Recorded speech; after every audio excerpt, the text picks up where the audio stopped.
Good afternoon. Welcome to Columbus Downtown High School. I'm the principal, Cheryl Watson. I'd like to thank Dr. Dixon for selecting our school to hold a press conference. At this time, I'm going to introduce Columbus Board of Education President Jennifer Adair.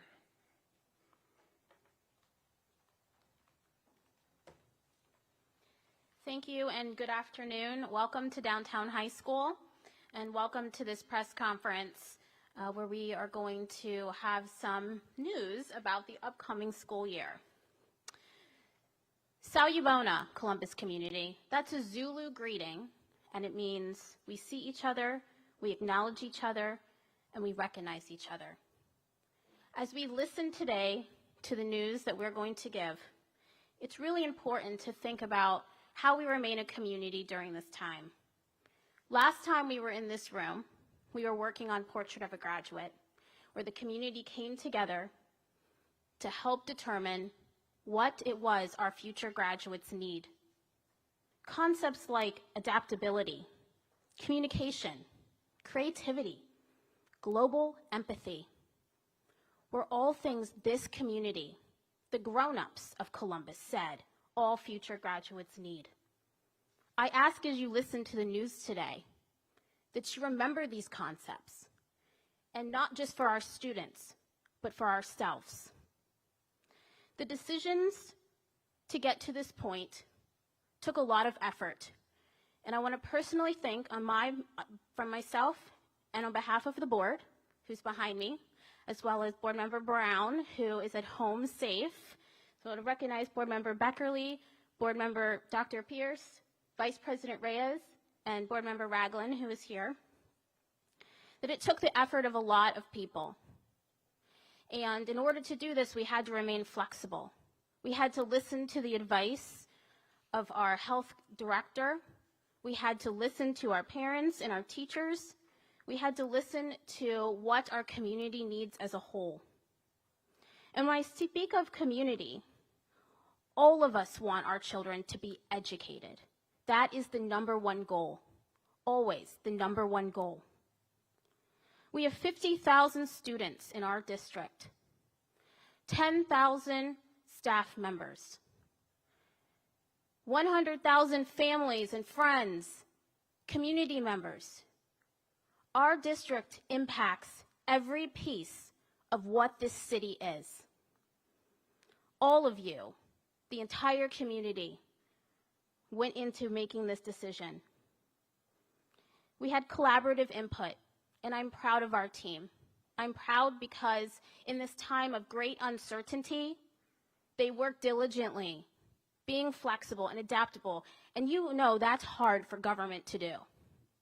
But they did it, and they will have to continue to do it. So what's next? We will come up with a better plan. A better plan. We will continue to move forward in a better way. It will never be perfect. There is no such thing as perfect. Will it be better than March? Yes. Will it be better than summer school? Yes. Will it be the best we can have it? No. Because every day is a process to move forward step by step to get to the broad vision of creating a 21st century model of education for this city, something every student and every community member deserves. So welcome to this path, Columbus community. Welcome to the next steps in engaging our district in full-scale technology and education, something you told us you wanted as part of a Portrait of a Graduate. This will take more community engagement. It will take innovative ideas. It will take business community and neighbors and parents and our city partners all to step up to really embrace what this concept of a village has to be in the middle of a pandemic. It takes all of us. We will come up with innovative solutions. We will come up with ideas to best serve our kids, and we have some of those now. We have never moved as fast as we have since March. We have made great strides, and we have even more to make with your help. Now, you are going to hear the news today, and many of you may be upset. You may be mad. It's going to be a personal inconvenience to you. I'm a parent. It is a personal inconvenience to me. But it is for the betterment of our entire community. We have to, as the grown-ups of this community, maintain a positive attitude for our students. We filter into them and pour into them the emotions that we feel. You guys, it's the start of school. This is exciting. Let's be excited. Let's be excited for that new kindergartner who's starting their journey. Let's be excited for that student going into middle school, high school, on their path to graduation. This is an exciting time. Please remain excited.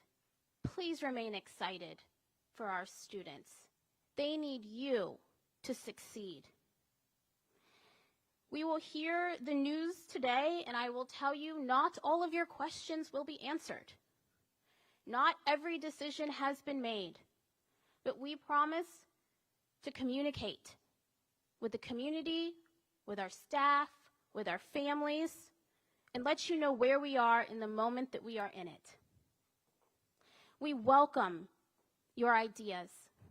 We welcome your solutions, and we welcome you to this new journey that we are all on.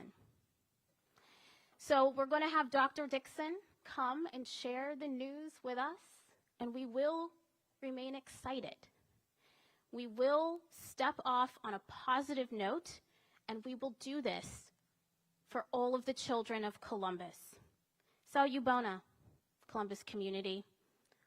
We see each other, we acknowledge each other, we recognize each other, and we will move together to make great strides for our school district. So I will turn it over to Dr. Dixon.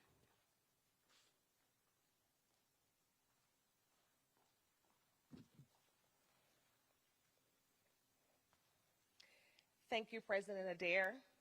And I, too, would like to thank you and the Board of Education members here with us this afternoon, Vice President Ramona Reyes, Board members Kara Beckerly, Michael Cole, Dr. Tina Pierce, and James Ragland.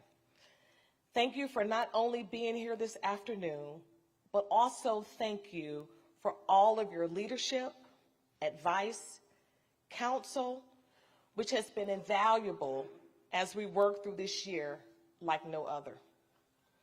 Also, thank you, Mayor Ginther and President Hardin, for your continued partnership. Most recently, your support and sharing of the city's CARES Act dollars to help put technology in each of our students' hands. And thank you to Dr. Roberts for joining us today.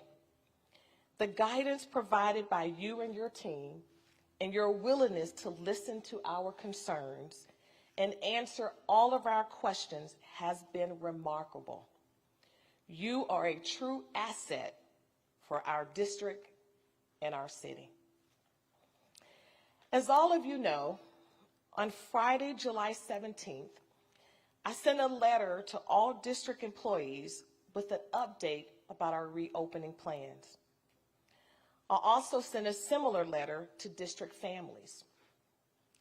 The update I shared in those letters was that the district needed to pause its initial opening plans, which called for students in grade pre-K through 8 to start the school year with a blended learning model, and for high school students to start all remote.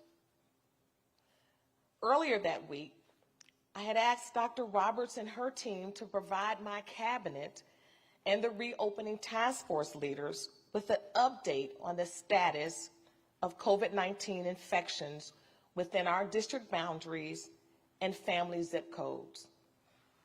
The numbers were sobering. Safety must be everyone's top priority. providing a safe learning environment for our students and staff is always a tremendous responsibility. During this very serious COVID-19 pandemic, that responsibility has life and death ramifications. Fast forward just 11 days to today. The public health conditions have worsened. The spread of new COVID-19 infections continues to increase dramatically in the city of Columbus and within our school district boundaries and zip codes. Although it was our hope that we could return to some form of in-person learning in September, the risk of bringing back 50,000 students and 10,000 employees to our buildings in the fall is far too great. Even with the use of all the social distancing protocols that we all know about, we cannot take the risk. Therefore, Columbus City Schools will begin the 2020-2021 school year fully remote, meaning all virtual learning, for grades pre-K through 12.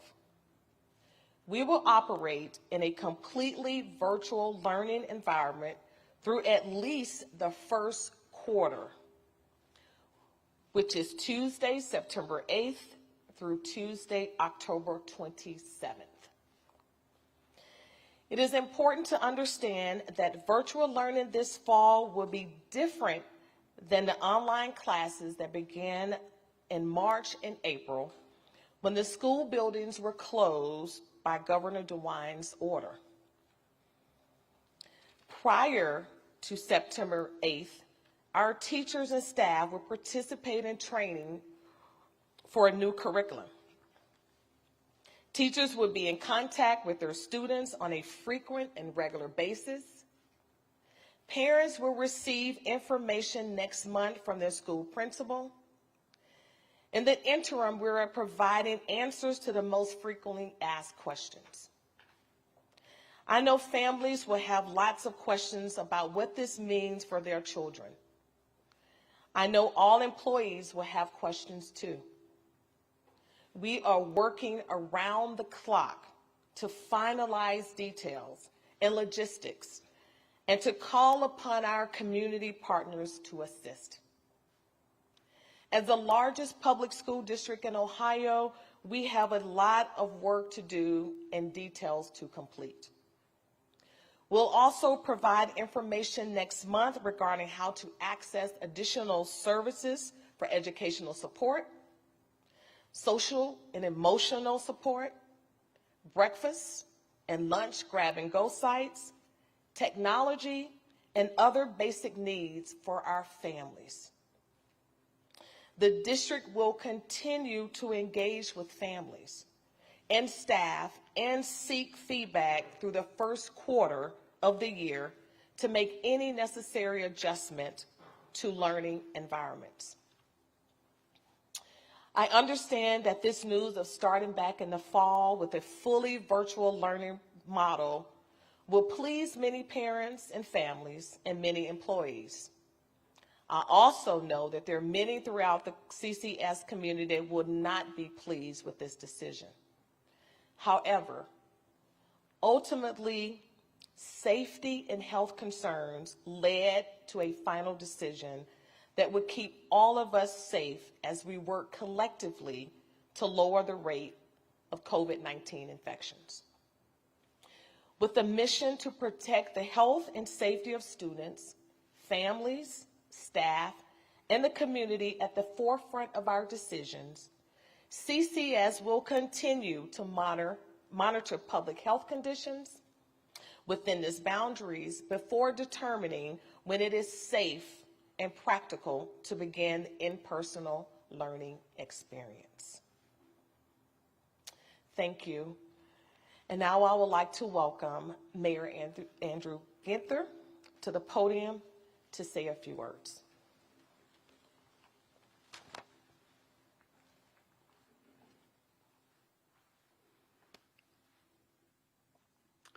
Thank you, Dr. Dixon, School Board President Jen Adair, and all of the Board of Education, to Dr. Roberts, to Council President Harden, and members of City Council. I want to thank them for all of their work and partnership. When I was in the 4th grade as a student in Columbus City Schools, I had the awesome blessing of having the greatest teacher I ever had in my life. Her name was Ruth Hale. She taught the 4th grade at Brentnell Elementary School.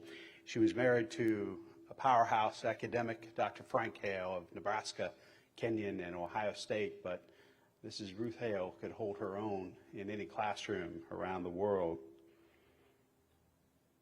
This is my favorite year in school, and she was my favorite teacher. We had to study all 9 body systems and do book reports every week, not chapter books, or not picture books, chapter books, she would say, chapter books.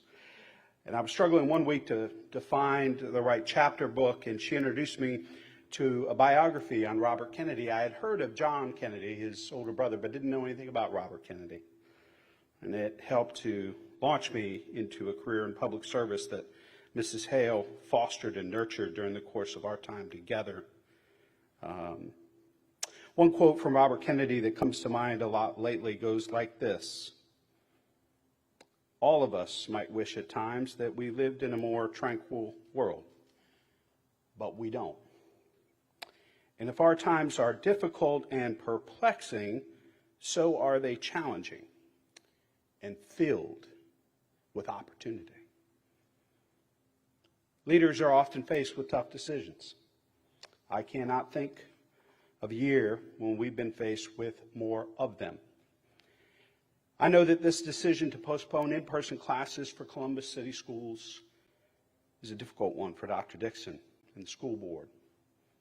And I know it will be difficult for teachers and families too. But I applaud Dr. Dixon for working closely with Dr. Roberts and basing her decision on the data and the science that is available to us today. Last week, the City of Columbus announced that we are providing $7 million of our CARES Act funding for Columbus City Schools so they can provide a Chromebook and internet for every student in the district. We believe that will be a game changer in how we manage this transition and a foundation for the future of virtual learning, an incredible opportunity to attack inequities and disparities that exist. I know that Dr. Dixon and the school board are also taking extra time for additional training for teachers in how to engage students virtually, and probably some help for some parents too. I've had to engage in a little virtual education of my little one here in the last year or so, and I have a lot to learn from educators. This is the definition of leadership: turning a trial into an opportunity, and in this case, to engage and teach differently. The situation we are now in is not permanent, but actions we take today will help us emerge on the other side stronger and safer. In the meantime, we must focus our attention on assuring that our young people remain healthy, engaged, challenged with academic rigor by their professionally trained educators, albeit being delivered differently than we had hoped for the time being. It's now my pleasure to introduce our leader and a great public health advocate for this community, Dr. Mashika Roberts.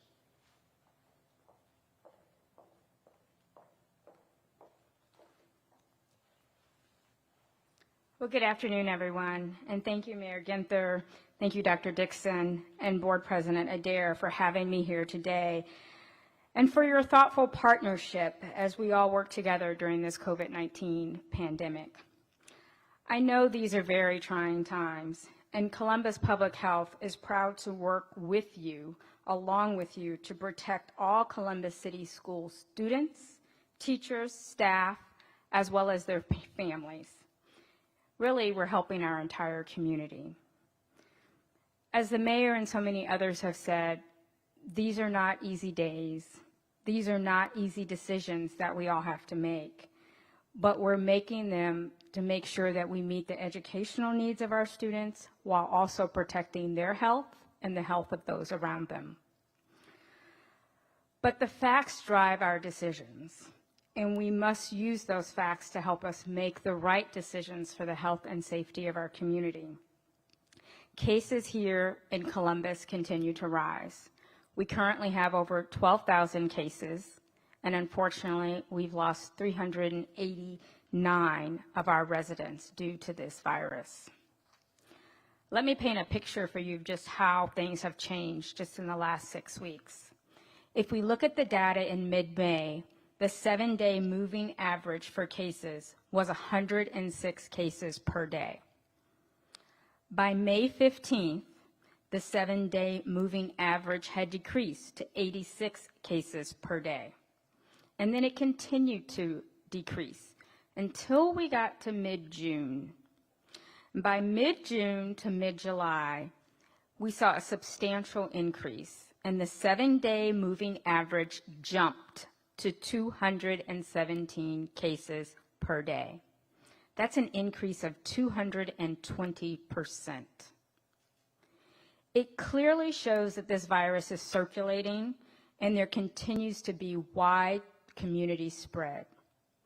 As you know, Columbus was recently named as 11 cities to watch by the White House Coronavirus Task Force, and they encouraged us to take aggressive steps to combat the spread of COVID-19. Franklin County continues to be at level 3 or red county during the state's public health advisory system, so that's something we're also monitoring. Given all of that I shared with you, now is simply not the time to risk the health and safety of our students, our teachers, and our staff, and bringing them back to classroom face-to-face.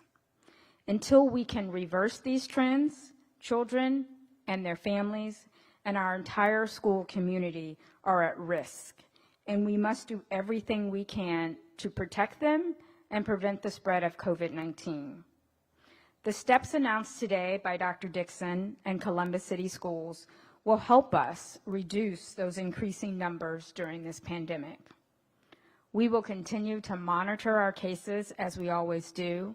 We'll continue to work with the mayor, Dr. Dixon, and all others in our community to protect the health and safety of Columbus City Schools and all of our residents during this pandemic. I thank you for your time this afternoon.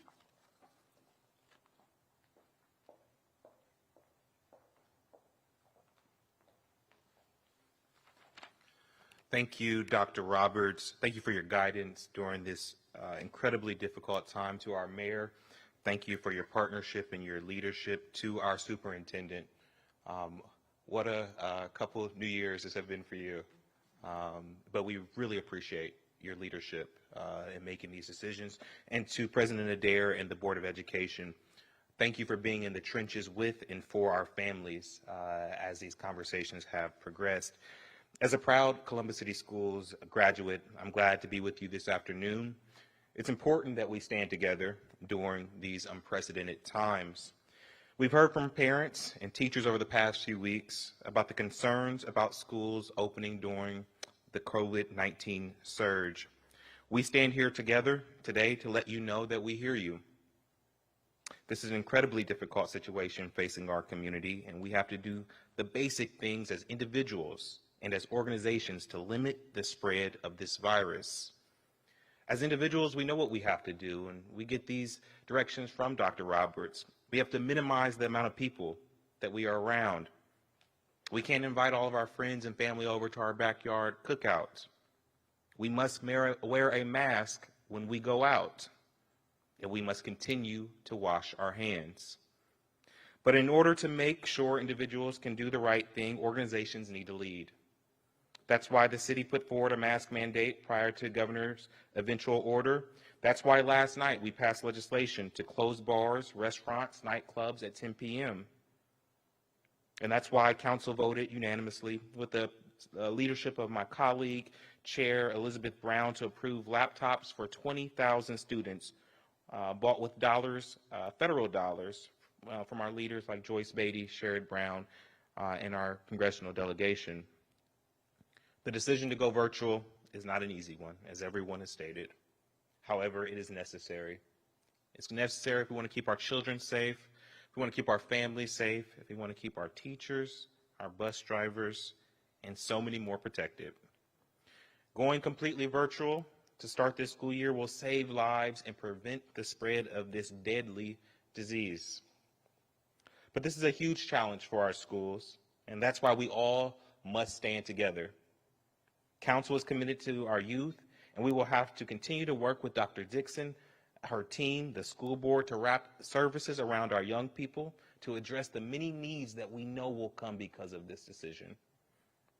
Our kids won't be able to make the strides they need to unless the entire community, that's families, that's church, that's government, nonprofit, the business community, unless the entire community comes together and finds the big ways and the small ways that they can help out to ensure that our kids have a safe start to the school year. Thank you.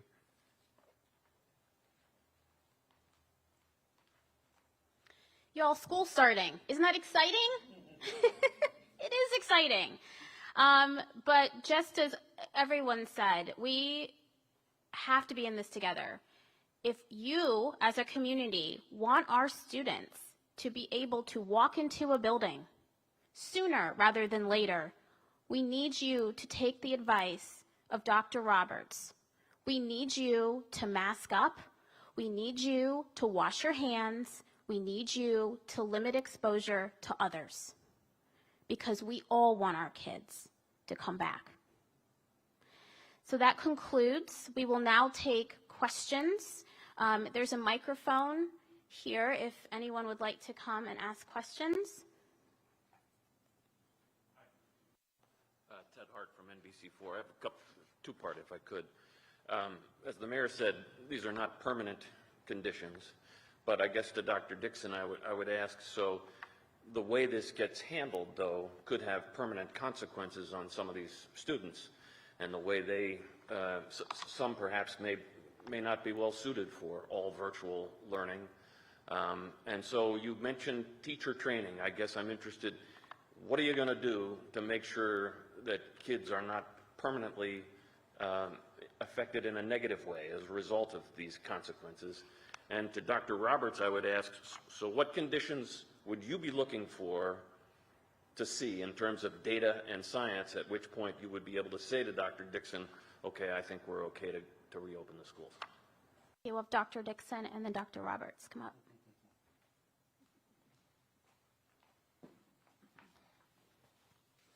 Thank you.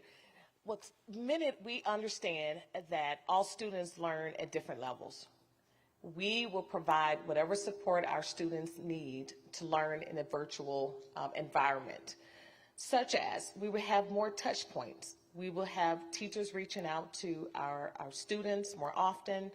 We will use some of our additional support staff to help students. If it's time for tutoring, if they need to meet with their psychologist, whatever the supports we do, we're going to customize it. You know, when we think about the word equity, how do we provide equity? It's making sure that each kid has what he or she needs.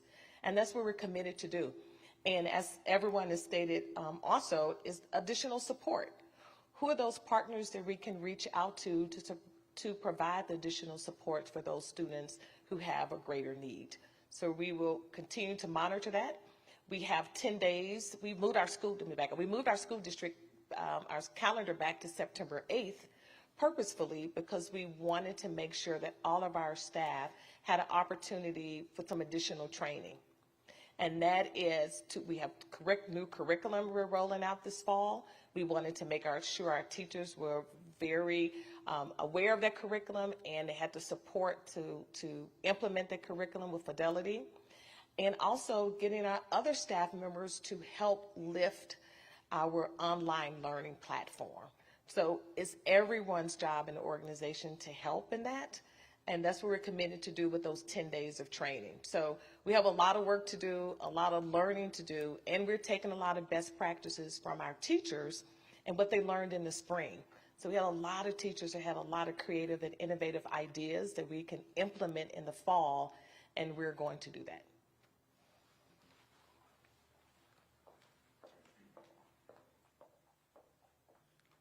Well, thank you for the question, Ted. I've been very clear in my communications with all the schools that we took our kids out of the classroom in March when we had just a handful of cases.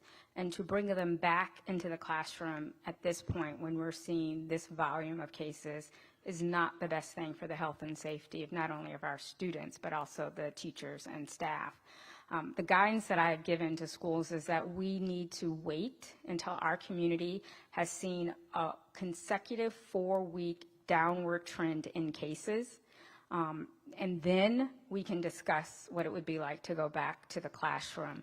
But until we reach that, I have made a recommendation that they not bring kids back into the classroom. So 4 consecutive weeks of a downward trend in cases. Now, that being said, so many of our cases right now are young and asymptomatic. If that were to change, and we would see a similar volume of cases we have now, but see a demand on our hospitals because we start to see older patients or older cases or more complicated cases, that would be a trigger too to say maybe it's not the time to bring our kids back to school. But if we continue to see our hospitals have capacity and we see this 4-week downward trend, then I think it would be much safer than it is today to bring our kids back to school.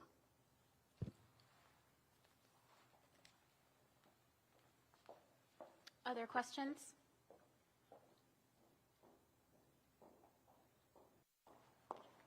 Hi there, Lisa Rontla with ABC6.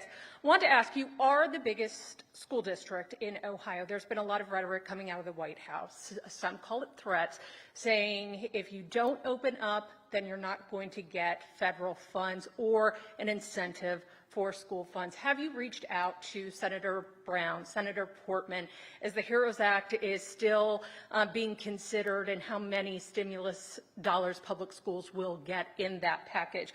Also, on a more state level, at the State House last semester, we did see a lot of waivers when it came to standardized testing because it went fully remote.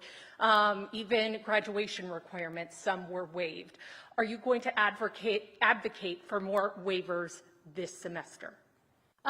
Certainly, issues of funding and advocacy on funding at both the state and federal level are ongoing. No matter if it's a pandemic or not, public school funding is critical and we need more of it. We work all the time with our partners in trying to collaborate and to push our message and to advocate. So those are critical pieces that that we continue to work on. Dr. Dixon, did you want to? Okay. Anything about the state level on I'm sorry, the standardized testing. We will continue to look at that. One thing that we are committed to, and I believe the mayor and Dr. Dixon both referenced it, we are very much interested, and it is our job to educate our students, which means that we have to ensure rigor, even in a virtual setting. And so we will look at what we think is fair and advocate for that. But it is critical that we teach, that we evaluate, and that we measure the progress of our students. And so those will be continued things that we'll look at and discuss as a district. Did you want to jump in here, Dr. Dixon? No. Okay. Additional questions? Hi, Sierra Lucas with ABC6. What does this announcement mean for fall sports? Dixon.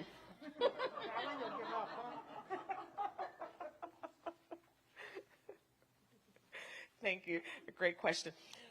We are going to continue to follow the guidance of our health officials.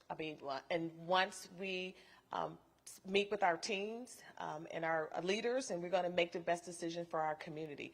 Again, we understand that this is a health crisis, and we are not going to put our students and families in jeopardy. And so, but we will make that decision, and that will be forthcoming later this week.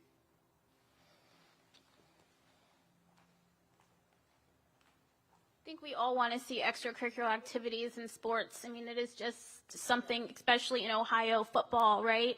But again, if you want students to get out on the field, if you want to go see your students play, then we have to come together as a community and really focus on what's important right now, and that's all of our health. Alyssa? Hi, Alyssa Woodman-Neese with the Columbus Dispatch. I have two questions. The first was, what sort of supports will be in place for families who can't afford to have a parent stay at home with their young children and help them learn? So I'll let Dr. Dixon jump in, but that is something I want you to know that these board members up here are very interested in and have been pushing and working with community partners to try to figure that. A lot of us are working parents, right? And so, again, there is no perfect solution. And so, unfortunately, what school has become, in this modern time is really the place where students get everything, and has become the babysitter, and has become the health clinic, and has become all of that. And obviously that doesn't work right now. So it really is critical that, we continue to work with our partners, that we ask businesses to step up and help working parents. There are just some solutions that, we as a district cannot do, but everything that we can do in our power to support our families, we want to do. And I don't know if the mayor wants to jump in here as well, but Dr. Dixon, did you want? Thank you, Alyssa. I think, again, as it was stated earlier, those wraparound services, how can we make sure that the community wraps itself around the district? And we've seen so much of that during this time. We also have a Department of Engagement now, and we have someone who is dedicated on how do we engage our families and our partners and finding out exactly what they need and matching that need to a partner in the community. So we will continue to do that and advocate on behalf of our parents and our students and finding the best match to close those gaps that they have with whatever they need for their students. Yeah, it's a community effort, and that's what I love about the city has stated over and over and over, superintendent, whatever the community needs, we would join together in partnership in finding solutions so that our students can come back safely, but while they're learning at home and where our families need to go to work, that students have a safe adult or safe place to learn while their families are at work.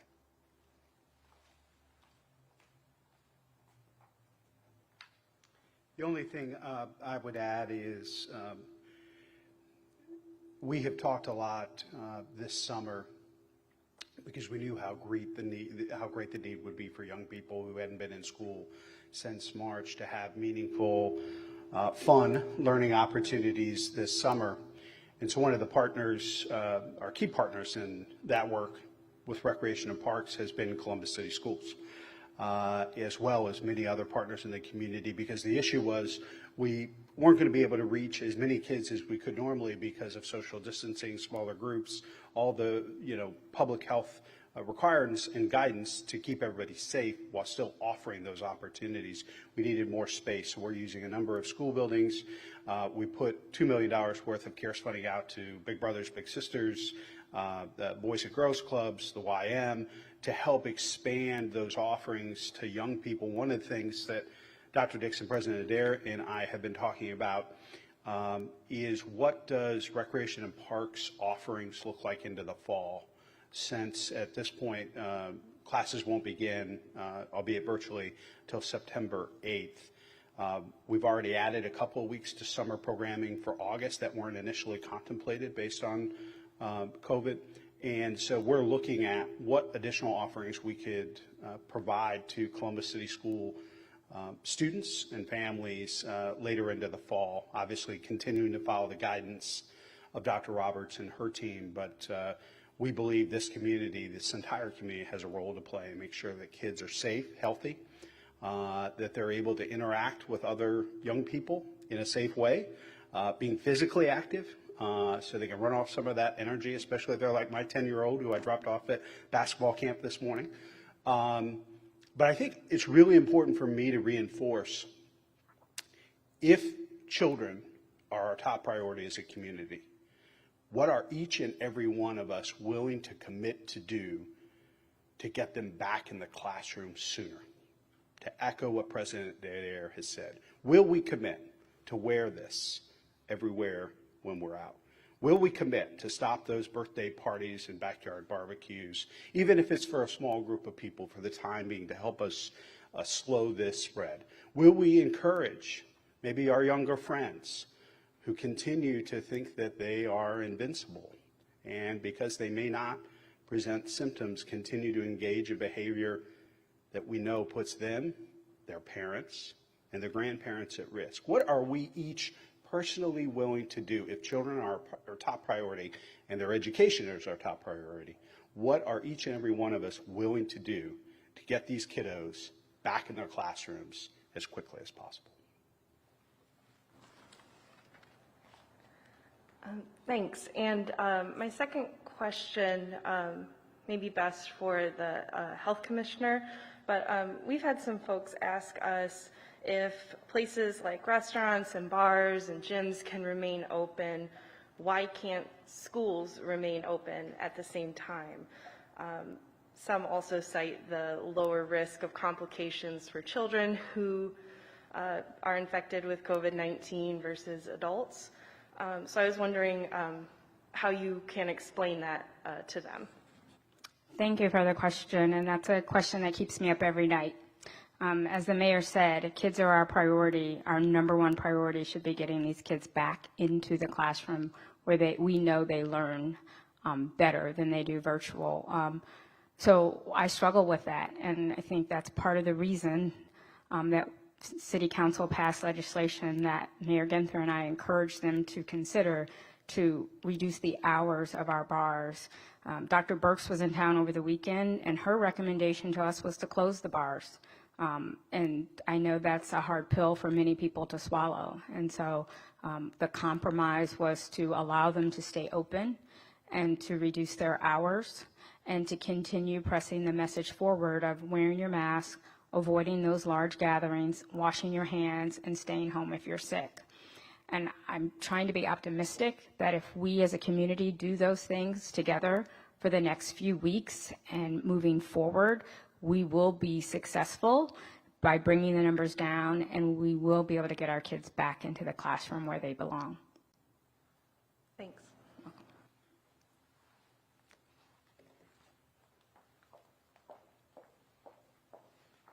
Other questions? I have a question. I've been looking at our Facebook page since we're streaming this.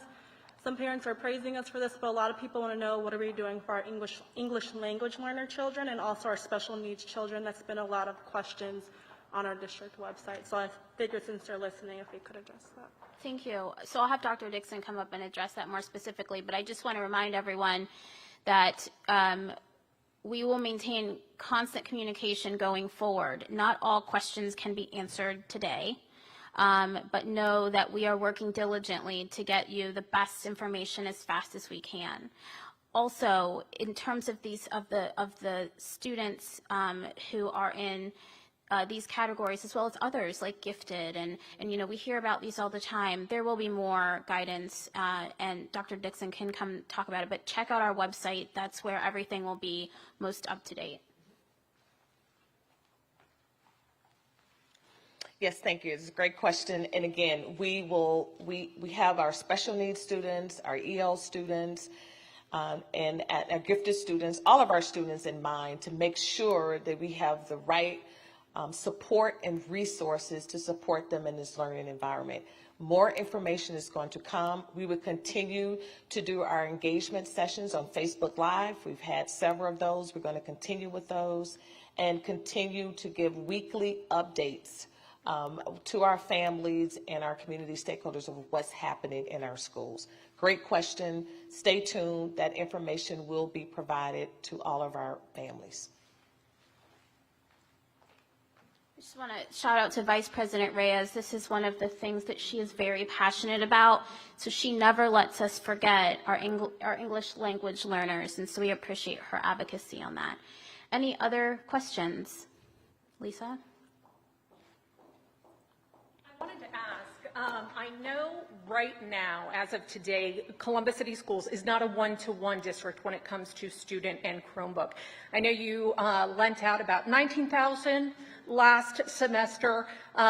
With the city's donation, it will be another $20,000. I know you've budgeted to purchase about $8,000 more, but still, will that complete the mission for the first day of school to be one-to-one, or will you still have children out there with no Chromebook, with no internet access at home? So we will have Dr. Dixon come up, socially distant, of course. I'll put my mask on and move. Yes, so that is absolutely what we are working towards, and thank you to the city who really stepped up and made a large bit of that happen. I want to clarify, though, about the numbers and how the computers work, because I think there is a little misconception. So you hear the big number of computers, but the way that the computers were first purchased, buildings own the computers. So that's why we have to kind of do this shuffle in the funding because of regulation. So we're lending building computers out. But obviously in a virtual model or a blended model, we also need computers back in the building. So one-to-one, we would actually need more than 50,000 computers, right? So you might get to that number and be like, oh, they have all the computers they need. Not true. So this is still an ongoing process. So for right now, because we're still lending our building computers out, yes, but to get to full scale one-to-one, where every student can take what they need and then the buildings have what they need, we still have work to do. Dr. Dixon? No? Yes? She said I answered it. So there still might be cases when school starts that kids still do not have a Chromebook? No. Okay, you're just doing the shuffle. Okay, okay. And then to, I think Dr. Roberts had left, but Mayor Ginther, if we can ask you, there has been a lawsuit filed now in Common Pleas Court in regards to the 10 p.m. mandate when it comes to restaurants, when it comes to bars. What will the city's move be now? And if they are successful in achieving an injunction, what is your fear here?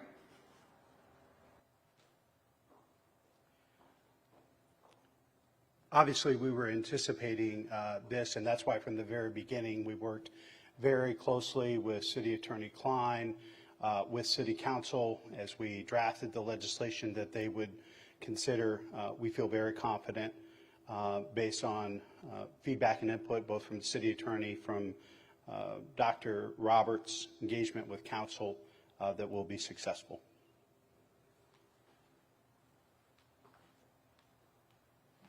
Thank you, and we have now concluded this press conference. We appreciate all of you participating, and thank you, Mayor, thank you, President Hardin, and thank you, Dr. Roberts, thank you, board members. Thank you all.